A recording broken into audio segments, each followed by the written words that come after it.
Hi everyone 4 to 5 years baby long frock cutting part 4 అండి. Already నేను 3 videos upload చేశాను ఎలా కటింగ్ చేసుకోవాలి అనేది.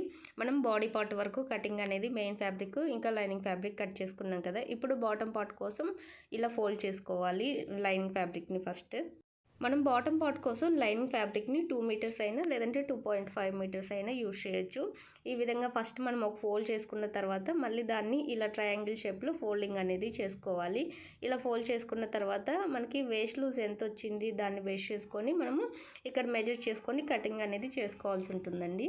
మనకి హిప్ లూజ్ 5 ఇంచెస్ వచ్చింది కదా, దానికి 2 ఇంచెస్ యాడ్ చేసుకొని 7 ఇంచెస్ అనేది టోటల్గా మనకి హిప్ లూజ్ అనేది వచ్చింది. దాంట్లో నుంచి 1 ఇంచ్ అయినా లేదంటే హాఫ్ ఇంచ్ అయినా మనం మైనస్ చేసుకొని ఇక్కడ హిప్ లూజ్ దగ్గర మార్కింగ్ అనేది వేసుకోవాలి. ఇలా ట్రయాంగిల్ షేప్లో మార్కింగ్ అనేది వేసుకున్నాం కదా, పైన మనకి 6.5 ఇంచ్కి ఎక్కడైతే మార్కింగ్ వస్తుందో దాని దగ్గర ఇలా మార్కింగ్ అనేది వేసుకోవాలి.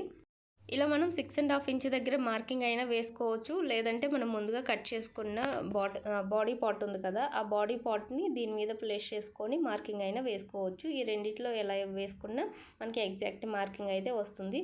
ఇక్కడ నేను 6.5 ఇంచ్కి మార్కింగ్ అనేది వేసుకొని ఇలా ట్రయాంగిల్ షేప్లో అటు సైడ్ ఇటు సైడ్ కరెక్ట్గా వచ్చిందా లేదా అనేది మార్క్ చేసుకొని చూసుకుంటున్నానండి. ఈ విధంగా మనం చెక్ చేసుకున్నామంటే ఇక్కడ అంటే హిప్ దగ్గర మనకి టైట్గా పట్టేసినట్టు ఒక సైడ్ క్రాస్ లాగా లేకుండా ఫినిషింగ్ అనేది నీట్గా ఉంటుంది ఇలా మార్క్ చేసుకున్నామంటే.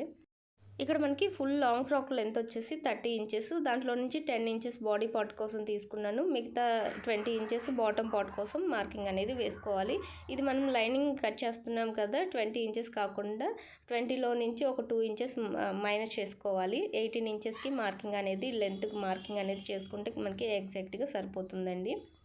ఇలా ఫస్ట్ మనం ఒక సైడ్ నుంచి 18 ఇంచెస్కి మార్కింగ్ అనేది వేసుకున్న తర్వాత చుట్టూ కూడా 18 ఇంచెస్కి ఇలా మనము చుట్టూ రౌండ్ అనేది తీసుకుంటూ మార్కింగ్ అనేది మెజర్ చేసుకోవాలి నీట్గా. ఇలా మార్క్ చేసుకొని మనము దీన్ని డార్క్ చేసుకోవాలి. ఇలా డార్క్ చేసుకున్న తర్వాత మనము నీట్గా ఎలా అయితే డ్రా చేసుకున్నామో అలా కటింగ్ అనేది చేసుకోవాలండి. చిన్నపిల్లలకే కాబట్టి మనకి ఇక్కడ జాయింట్లు ఏమి పడవు, పెద్దవాళ్ళకైతే ఖచ్చితంగా మనకి ఇలా అంబ్రిల్లా టైప్లో కట్ చేసామంటే జాయింట్లు అనేది పడుతుందండి. మనకి లైనింగ్ని ఇలా అంబ్రిల్లా టైప్లో అయినా కట్ చేసుకోవచ్చు, లేదంటే మనము శారీ పెట్టికోట్స్ ఉంటాయి కదా, ఆ టైప్లో అయినా కటింగ్ అనేది చేసుకోవచ్చు. మెయిన్ ఫ్యాబ్రిక్ని మాత్రం అంబ్రిల్లా కటింగ్ అనేది చేసుకోవాలి. కింద లైనింగ్ని మనకి నచ్చిన విధంగా ఫ్రిల్జ్ మోడల్లో అయినా ఎలా అయినా మనకి నచ్చిన విధంగా కటింగ్ అనేది చేసుకోవచ్చు. ఇక్కడ నేనైతే అంబ్రిల్లా కటింగ్ అనేది చేస్తున్నానండి. ఇక్కడ మనకి జాయింట్ అనేది ఉంది కదా, ఆ జాయింట్ అనేది ఓపెన్ చేసుకున్నామంటే మనకి 2 పీసెస్ వస్తాయి.